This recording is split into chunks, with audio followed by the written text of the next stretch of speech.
Hi అందరికీ. ఇప్పుడు మనం అందరం కూడా వరల్డ్ గిన్నీస్ బుక్కి ఎక్కిన ప్రపంచంలో అతిపెద్ద మర్రిమాను తిమ్మమ్మ మర్రిమాను చూడ్డానికైతే వెళ్ళిపోదాం. ఈ మర్రి చెట్టు ఆంధ్రప్రదేశ్లోని అనంతపురంలో కదిరికి తాలూకాలో ఉంటుంది. కదిరికి 25 కిలోమీటర్లో, రాయచోటికి 63 కిలోమీటర్లో, అనంతపురానికి 120 కిలోమీటర్లలో ఉంటుంది. ఈ అతి పెద్ద మర్రి చెట్టుగా 1889లో గిన్నీస్ బుక్ ఆఫ్ వరల్డ్ రికార్డులో పేరు గావించింది.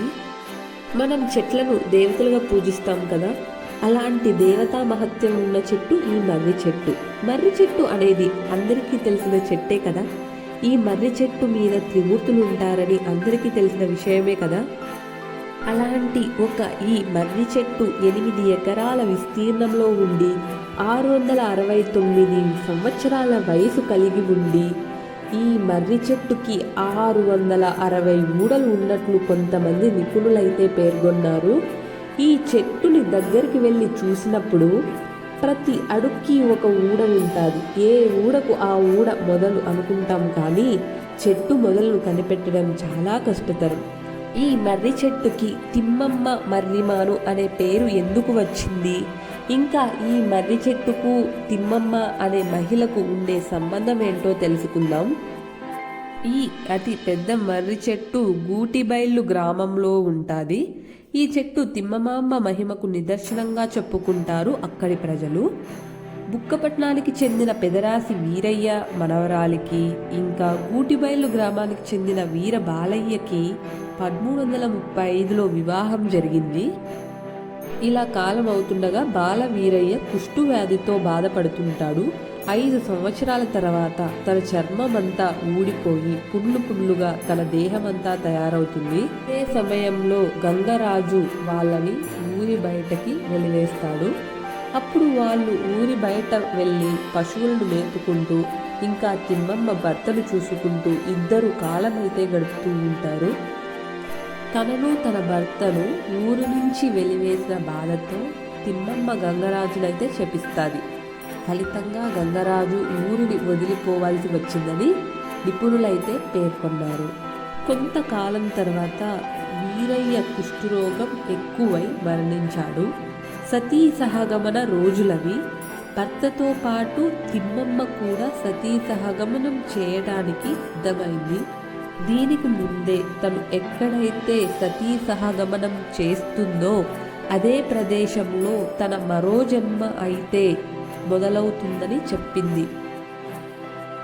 చితి చుట్టూ 4 ఎండిపోయిన మర్రి కొమ్మలనైతే నాటుతారు. వాటిలో ఈశాన్య దిశలో ఉన్న ఒక కొమ్మ చెట్టుగా పెరిగి మహావృక్షం అవుతుంది. ఒక ఎండిపోయిన కర్ర నుండి మొక్కగా పెరిగి మహావృక్షం అవ్వడం ఒక వింతనే కదా. ఇంత పెద్ద వింత జరగడానికి కారణం తిమ్మమ్మ అని అక్కడి ప్రజలు భావించి ఆమెకి ఒక ఆలయం అయితే నిర్మిస్తారు. ఈ మహిమ జరగడం వలన ఈ మర్రిమాను తిమ్మమ్మ మర్రిమాను అంటారు ఇక్కడి ప్రజలు.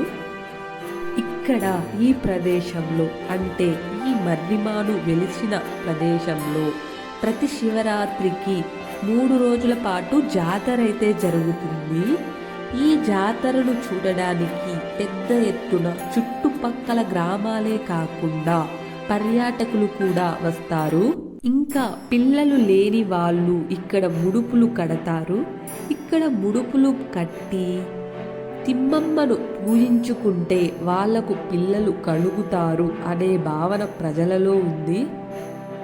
ఈ తిమ్మమ్మ మర్రిమాను మీద సాయంత్రం వేళ ఏ పక్షులు వాలవు, ఇంకా పక్షులు గూడు కట్టవు. సాయంత్రం వేళ పక్షులు విశ్రాంతి తీసుకోవు.